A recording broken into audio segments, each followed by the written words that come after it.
Thanks for checking out this movie review video. This is for the 1986 film April Fool's Day. Now, am I glad that I own this? Not necessarily. Might watch it another time down the road. I had asked for it on a Christmas list 2 Christmases ago now, I believe.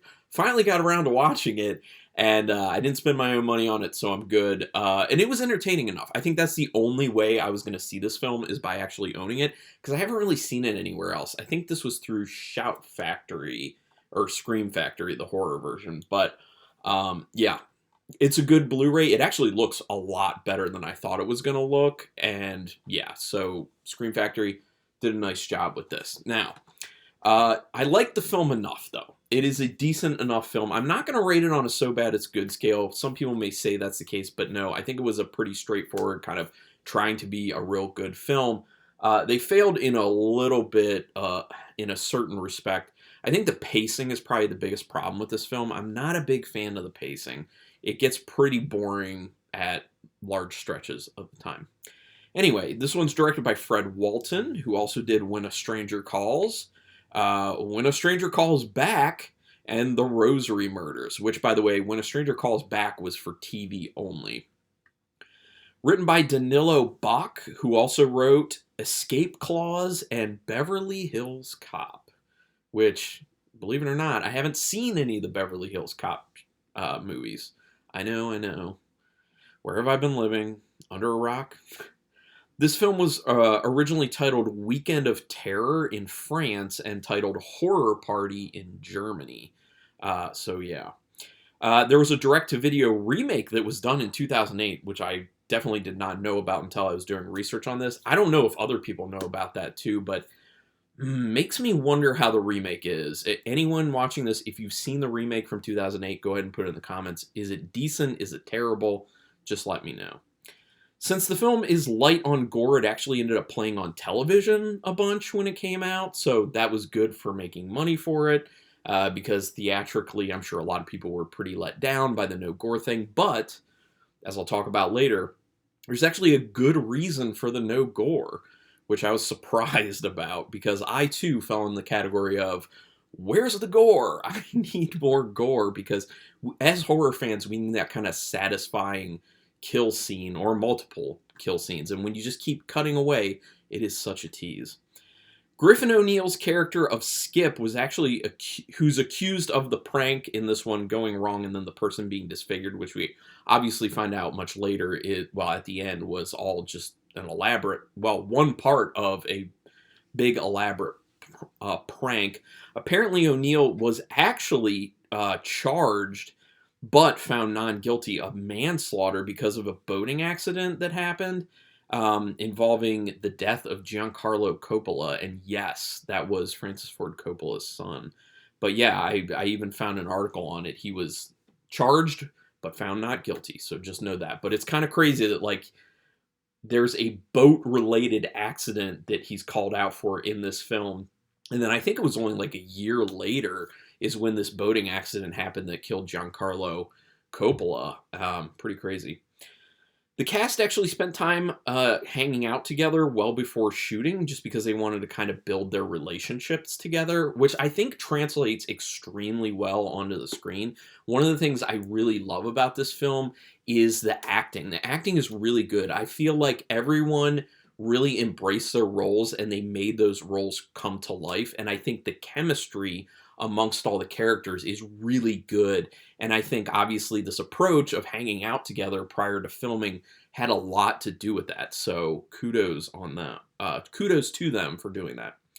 Reportedly, Linnea Quigley was originally supposed to play the role of Muffy/Buffy, but had scheduling conflicts because of The Return of the Living Dead, which I'm sure a lot of people are just like, yeah, glad that she went that way. Not April Fool's Day. Yeah, I think her role in The Return of the Living Dead was probably a lot better, and just, it's a better film in general. A much better film. There are rumors of a sequel script that apparently was floating around out there, but there have actually been no real details of it that have surfaced. There's just kind of this rumor of someone had actually worked up a sequel to April Fool's Day, which, could have been interesting. I think if you were going to do a sequel, I think you then need to have like actual kills in the film to kind of take it to that next level and for it to be different enough. It can't be an elaborate prank again. Well, I mean, it could, but I just don't think it'd be as great because people would be expecting it.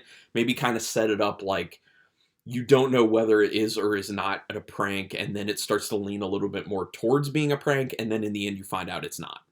Like that would have been the way to go with it. But then again, maybe that's what the script was. Apparently, a novelization of this film was done by Jeff Rovin, and it was apparently pretty faithful to the original script. So it did deviate some from the film because the original script was a little bit different than what they ended up going with the actual film. So apparently it was pretty good. Some people online had said that it's actually better than the film. So I don't know if anyone out there wants to check it out. Jeff Rovin did a novelization of this.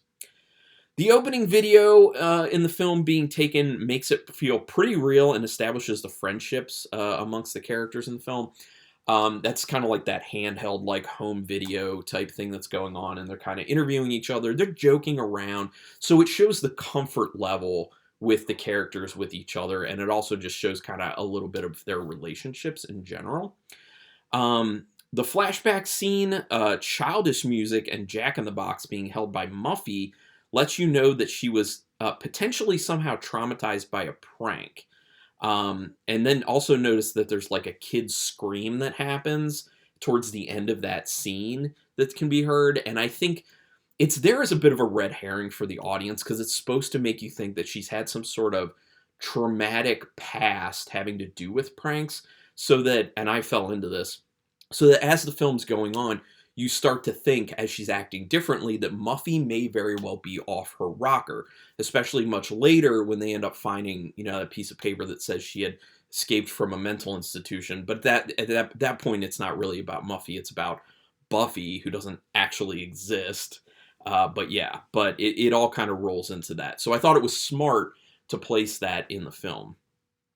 The prank about someone's fly being open works, typically, but then when you add in the part of, and your hostess Twinkie is hanging out, that doesn't really work so much. And that was Chaz. I believe that was Chaz who did that. He's the most annoying character who, when he gets killed, you're like, good, fine, he's a jerk. We didn't like this guy anyway. Just that joke kind of, like, I understand your flies open thing being there, but no one would fall for it if you take it to that next step, which he does. They make sure to establish very early that they are horny dudes. They also establish very early that there are pranks being played because they have so many pranks that are just happening like boom, boom, boom, boom, boom, which actually might be one of my favorite things about the film. I really do think it has a very strong beginning. And then once it starts getting to the middle is when the pacing starts to really slow down. You're not really getting pranks because it's just one elaborate prank. People are thinking things are real. So the fun of the pranks are gone. Although, watching it a second time, there may be a little more fun to be had in the middle of the film, but probably not that much more, unfortunately. The knife in the stomach prank actually got me, and I actually think that's a really messed up prank to pull on friends. And then obviously this whole film, all the events of it where people think stuff is real, like being an elaborate messed up prank, like I understand the justification in the end, but if someone pulled that prank on me, I would not be their friend anymore. Like, it's not a harmless prank. It's not a small prank. It is a big prank where, as Rob even says towards the end, someone really could have gotten hurt. Something really could have gone wrong. So, has the boat operator never docked a boat before? He definitely would have seen Buck between the boat and the dock. Now, obviously, this was all a setup as part of this elaborate plan, but you don't believe, honestly, that the boat operator, the ferryman, actually wouldn't have seen Buck when he was down in the water, because he's obviously a very seasoned ferryman, and also he was kind of looking in that direction, like you can see, and it would have been pretty easy to know that he was getting in the water and that's where he was. So I don't know, it's just, that seemed a little lazy and weird. Sorry for the dog barking, by the way. I cannot help it. Neighbors are terrible. It's not all of them. One certain one. Gotta love how they shoot the hot dog like a penis when they're making pork and beans in the kitchen of the very expensive mansion that they go to. It fits because they're actually talking about sex in that scene. They're doing that kind of like doing the Cosmo questions. So I think it's kind of funny, like you just see the hot dog just like coming out and then it flops down into the pan. But couldn't they be eating something other than pork and beans? I think that's kind of weird. Apparently, though, when I was doing my research, they said that that whole scene with the Cosmo reading was actually added when they were filming because between takes, one of the characters or one of the actors was actually doing that with everyone else, was just reading through these questions and talking about that stuff. And the director just decided, oh, that actually might be a kind of cool scene to throw into the film. And I mean, it works, yeah. Keeps things kind of light for that time being. It's an expensive house when there's a study and a model boat in it. Very nice house that they shot at. And you get the idea, obviously, because they had to get there by boat, that it's very secluded, which helps out with the situation of once things start to go south, as we think, people are cut off. You can't get anywhere, which is a good thing, too, obviously, for the setup of the prank, because then people can't call the police. You can't have anything really, really go wrong. And obviously the policeman was in on it on the island. So that was good. I keep trying to picture Tom Wilson as Arch, but I can't see anything but Biff Tannen. Or anyone but Biff Tannen. Great acting in this. I really liked him the most out of everyone. But yeah, I mean, if you've seen Back to the Future once, I mean, Tom Wilson's just Biff Tannen. Like every single time you see him. Plus his character wasn't too far removed from Biff Tannen. He was this kind of like frat guy type deal.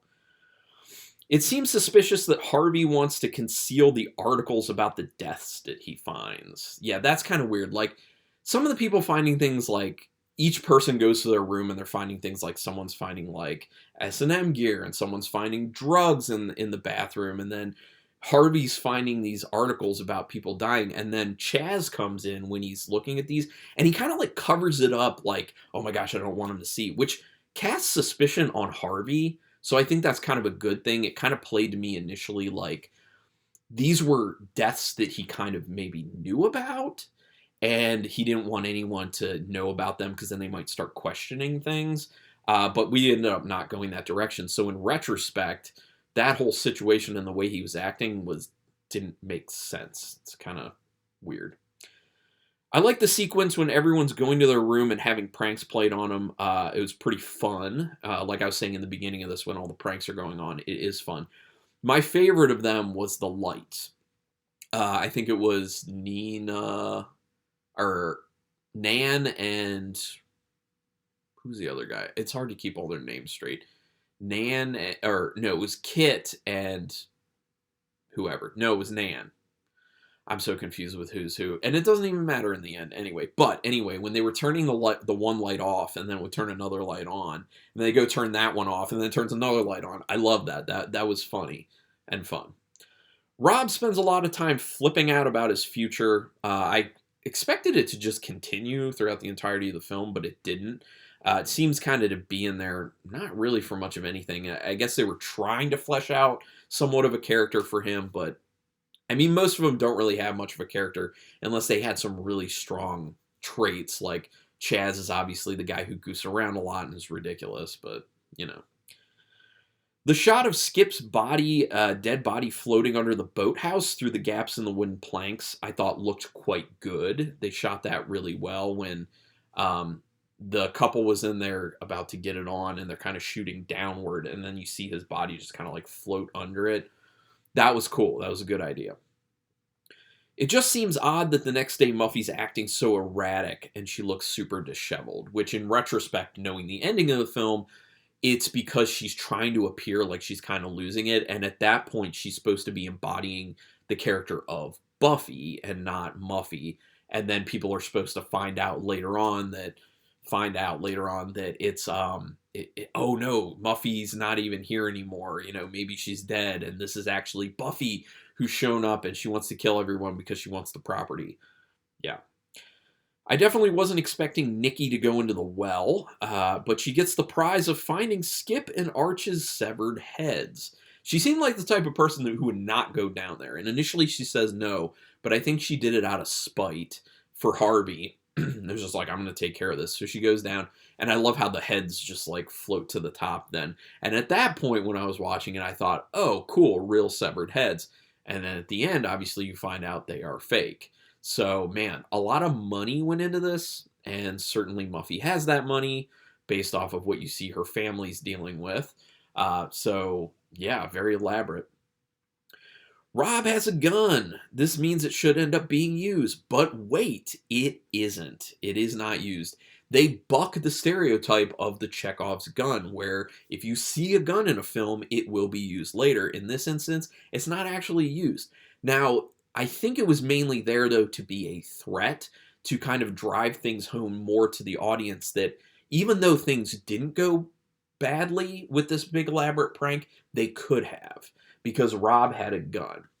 But the question is then asked, why did he have a gun? Like, I was asking this question as I'm watching the film. I'm like, why did he bring a gun? Like, they're just supposed to be hanging out as friends at someone's house on an island. I don't understand. Like, it is weird. Chaz is the worst, arguing with Harvey and telling Nikki to lighten up when their friends are dead. He seemed extremely insensitive. Now, I'm wondering if at that point he was already let in on the plan by Muffy, because it kind of seemed like leading up to the people dying, they didn't know that it was all an elaborate prank. But after they were dead, they were then brought in on the joke. But with Chaz, he seems so unconcerned with what's going on when he's talking to Nikki that I was kind of like, well, I guess maybe he was already told ahead of time. Either that or he's just like a real a-hole, which it's probably that. Chaz having his dong cut off is fitting because he's kind of a dick. Although obviously that wasn't real, but I thought that was kind of a funny twist, how like he's just like kind of like holding over his crotch both his hands when he's dead, and then Nikki moves his hands and there's just like a bloody hole there, basically. I thought that was funny. The dolls found in the attic are kind of creepy. Not super creepy, but kind of creepy. Good touch done by Muffy to kind of drive the off your rocker aspect of it. Especially how they're like staged in different ways and there's like blood splattered on them and stuff. It's a definite head scratcher when the document about Miss St. John escaping a mental institution is found, because Muffy's been at college. At this point you're thinking, well, if it's not Muffy, then who is it? And then they introduce the whole thing of, the twin Buffy. Obviously they look exactly the same. So that's who they then think they were seeing when she was all disheveled in the kitchen before and acting oddly. Then the twin sister discovery happens. Yep. It's extremely messed up that the whole thing was a prank. Like I said earlier, if anyone did that to me, I would not be speaking to them any longer. So it is also very far-fetched that people actually are just like kind of fine with it and get along after the fact and party, like literally just like drinking champagne and dumping it on each other and having a great time. And I feel like people would have been more upset, definitely more upset. But I guess the filmmakers are just trying to go off of the whole, well, we've laid the track early on in the film that they're just really into pranks. So maybe they just are totally fine with really big pranks. Remember that there was a comment in the beginning that Muffy is a great actress. I forget specifically who said it, but someone in the very beginning, when they were all showing up to the doc, had said that they met Muffy in like drama class or during some drama production in college, and that she's an amazing actress, that she's so good. So that's kind of thrown there so that in the end you can kind of be like, oh, okay, she pulled this off, because it was said before that she's a great actress. So it makes sense that she was able to pull off the whole being Buffy thing. And then there's one final prank in the end, which I actually thought they were going to finally take it to a gruesome death, which, I mean, it does kind of look that way because it's that knife with the blood pump in it, and she gets her throat slit, and then we see it's the mom, and then we get the idea that mom is also big into pranks as well, and I guess maybe was she there the whole time on the island? I don't understand, but it's a tease, and it's one last time tricking the audience, because the audience was initially tricked because you think people are actually getting offed. Then they reveal, no, it was an elaborate prank, and then you think, oh, okay, well, now there's a kill coming, which would just be this funny, ironic thing that she set up this whole elaborate prank, and then now she actually gets killed when she was pranking people that they were getting killed. So, yeah, I thought it was kind of smart. Like I said before, the pacing is not good. There's a lot of just hanging out, just people walking places and hanging out in the middle of the film, which I really think should have been cut out. If you really tighten this film up, if you edit a bunch down, it could be a really good film, a lot better than it is. It is a smart concept because it gives a good excuse for not showing the kills. I said I was going to talk about this before, and like I said, I was let down and a little bit upset that we weren't seeing kills. They were always off camera. But then once you find out it was all an elaborate prank and no one actually died, it's the perfect excuse why you didn't see it. And then I kind of wasn't mad at it. I was like, okay, well, I mean, it really makes sense within the context of what's going on and the story, and they couldn't show it. And then that further bolsters your feeling at the very end when the mom pulls a prank that is real because they're actually showing it. So they fooled me twice, and I appreciated that. And I think this is the first time ever that a film has been very light on gore that I've actually written that off and just been like, that's okay. You know, because the story called for it. It's also smart because it's not just a prank on Rob and Kit and the others as they were being pranked and then finally are in on it. But it's the whole film is actually a prank on the audience. Think about it that way. It's very interesting. It's a very meta film, actually, because the whole film is about a murderous spree, but it's a prank on the people within the film. But then it's also a prank on the audience watching because you think that it's not a prank, but it is a prank. And then further, as I said before, you get pranked twice. So I think it's smart. The script is extremely smart, and I think for that reason, the book would probably be quite good as well, and from what I've heard, potentially better than the film. So I actually enjoy this film. It's not the greatest, like I said, pacing issues are not the best. But out of 5 stars with half stars in play, I'm going to give it a pretty solid 3-star rating. And I would love to hear other people's opinions on this. Love it, hate it, in between. Give me a sentence or two about what you do or do not like about the film. Put it in the comments. Let's talk. Do me a quick favor, hit subscribe if you haven't to my channel yet. I would really appreciate that. It is quick, painless, costs you no money, and is literally the best way to repay me for putting out this free content. It really does keep me motivated. Also hit the notification bell button because then you'll know when I'm putting up my new videos, which I'm doing 4 a week, so that's a pretty good amount. But regardless, I really thank you for checking out this particular video, and until next time, keep it brutal.